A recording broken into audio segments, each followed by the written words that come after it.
Another USC faculty member is accused of sexual misconduct. The School of Social Work professor allegedly harassed one of his students on a university trip. He denies all allegations against him, but USC students aren't buying it. See It Live starts now.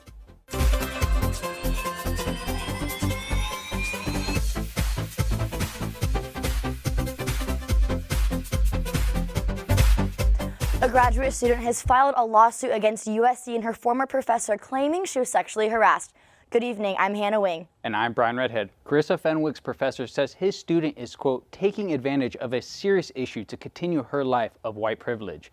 Annenberg Media's Addie Stadford joins us outside the Dwork Peck School of Social Work with the latest. Addie? That's right, we're here outside the USC Suzanne Dwork Peck School of Social Work, where students are searching for answers because USC has been hit with another scandal.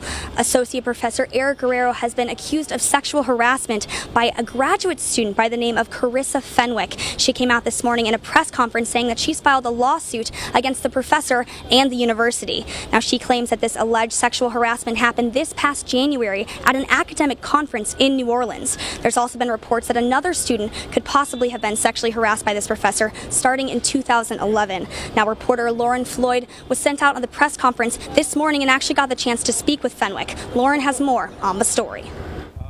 Carissa Fenwick is a USC doctoral candidate at the School of Social Work who says Professor Eric Guerrero sexually harassed her. The reason that I'm here today is because I'm hoping that by talking to you about what I've been through in the past 9 months will help USC, as well as other institutions like it, realize that they need to do more to address sexual harassment. So we're here today because an out-of-control professor decided to sexually harass and assault a student. Fenwick says the harassment happened in a hotel during an educational conference in New Orleans. Guerrero was her advisor for the program.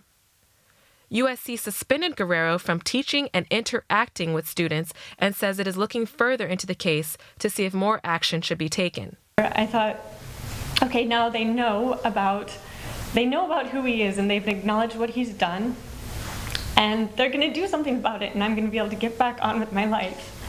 But Fenwick is suing both Guerrero and USC because she feels the school's actions were merely a slap on the wrist. Guerrero issued a statement denying all allegations against him.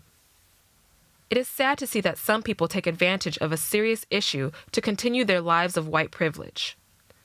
I am here and I am not going anywhere. The allegations in the complaint are false, and I have answered them in court this afternoon. I respect that the court process will be rigorous and fair for everyone. I have peace of mind that things will be cleared out after the facts are revealed. Fenwick says she acknowledges her privileges, but takes matters of social justice very seriously. At the same time, in this situation, because he's like an employed, tenured faculty member directly supervising me, I think that he had much more power in this situation than I did, despite any white privilege that I might have. Moving forward, Fenwick and her attorney hope the case will change the way sexual harassment is handled at USC. Maybe that will happen here. Maybe there'll be a groundswell of support for Carissa by her students and the whole social work community, and that may be the thing that finally changes USC's sexual harassment policies. Fenwick is still pursuing her doctorate at USC, but says she avoids coming to campus as she processes the whole situation. For Annenberg Media, I'm Lauren Floyd. Our reporter Lauren said she spoke with Fenwick's lawyer, and they said that the university's been investigating this case for the last 6 months. The lawyer also said that the professor has received a 1-semester suspension without pay. Now, Annenberg talked to USC social work students here on campus to see what they think about the university's response to Fenwick's allegations. He's not somebody of caliber, really, based on his actions. They're not doing much about it because he's been someone who's been able to gather so much money for the school.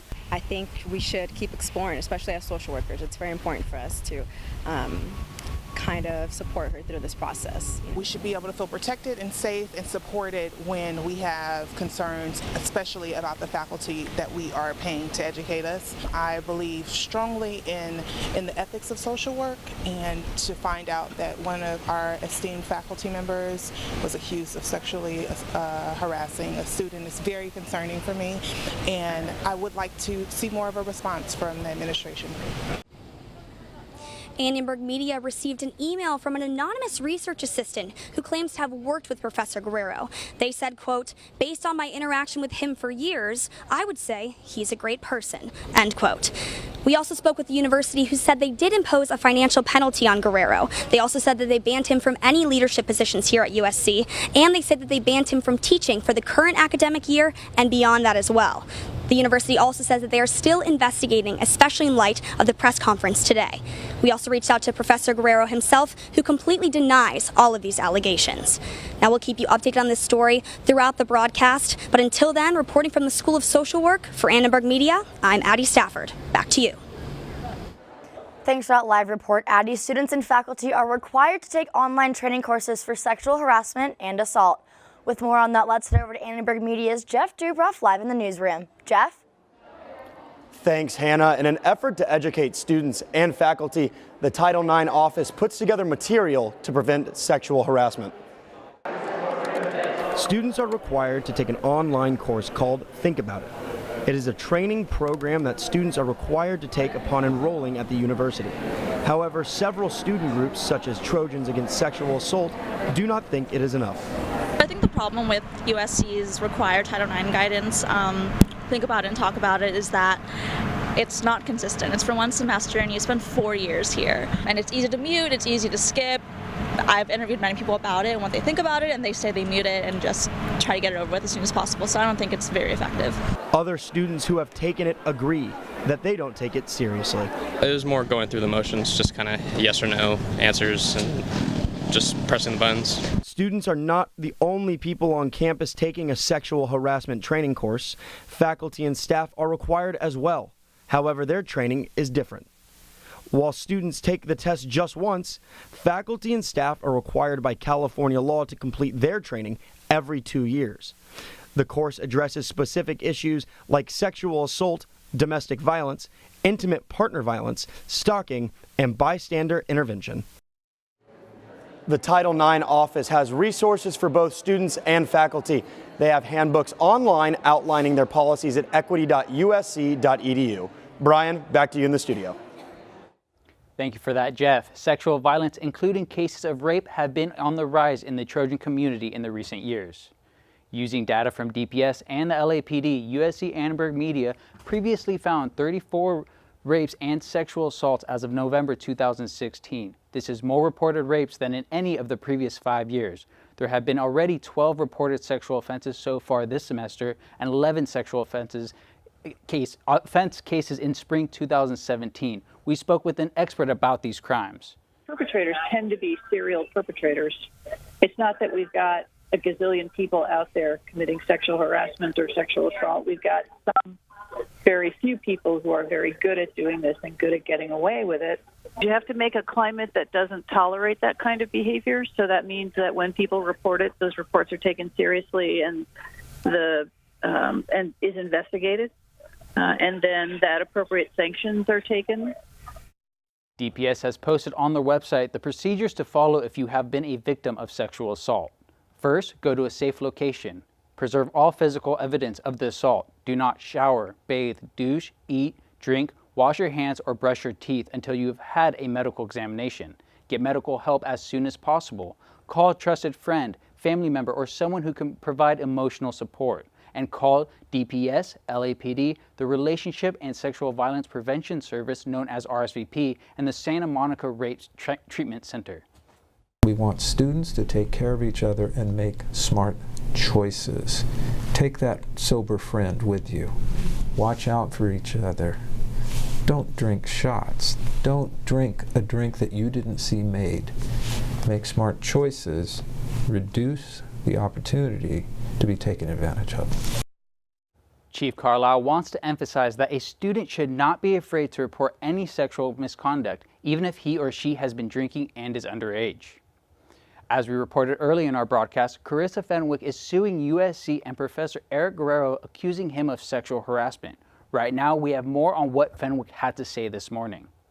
I don't feel very strong. It's just that every time I think about this happening to somebody else, then that's what makes me feel like I have to say something. And I do think that, you know, so much has happened just since January with women coming forward in other fields. And, you know, when I see them do it and I see them being strong, then I feel like, you know, I can do it as well. And I hope that that will in turn help others. I think that I cared about him on a personal level, but we did not hang out or text or do anything like that. I kept good boundaries with him, and I thought that he did with me up until recently. All I can say is that at the time outside of the bar when he was telling me to come back to his room, and I had said at first no, but he said, just come to my room, I'll call you an Uber. Then I was first of all just in a state of shock, not able to process what was even happening. I was second of all used to just doing, you know, what he told me, not to put it too simply. But third of all, I was hoping, like a part of me that was illogical, hope that if I went there, then we could kind of shut this whole thing down and pretend like it never happened, because at that point it felt like a huge nightmare. And I think, you know, even before this, but especially now, I find myself in a professional sense, like wondering sort of how to, not that I would ever be inappropriate, but finding myself wondering how to like navigate that line. Guerrero continues to deny all allegations against him and says Fenwick filed the suit in retaliation after he suggested she find another dissertation advisor.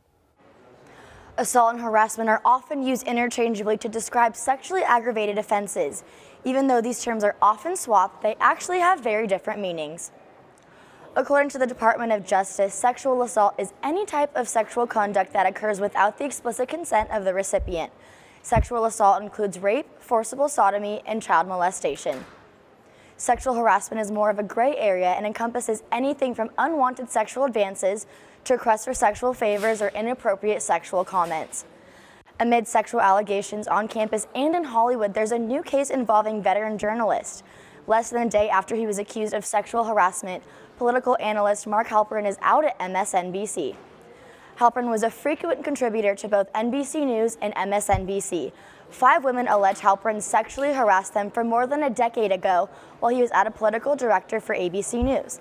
Halperin acknowledged that he had engaged in, quote, inappropriate behavior around women, but could not specify further. Meanwhile, MSNBC released a statement addressing the allegations, saying, quote, find the story and the allegations are very troubling. Mark Halperin is leaving his role as a contributor until the question around his past conduct are fully understood. In a statement, Halperin apologized, saying, quote, during this period, I did pursue relationships with women that I worked with, including some junior to me. I now understand from these accounts that my behavior was inappropriate and caused others pain. For that, I am deeply sorry and I apologize. We'll continue to follow this case and bring you the very latest on Carissa Fenwick's lawsuit as soon as there are any developments. Thanks for watching See It Live. From everyone at Annenberg Media, I'm Hannah Wing. And I'm Brian Redhead. You can watch us on the web at uscannenbergmedia.com. Good night.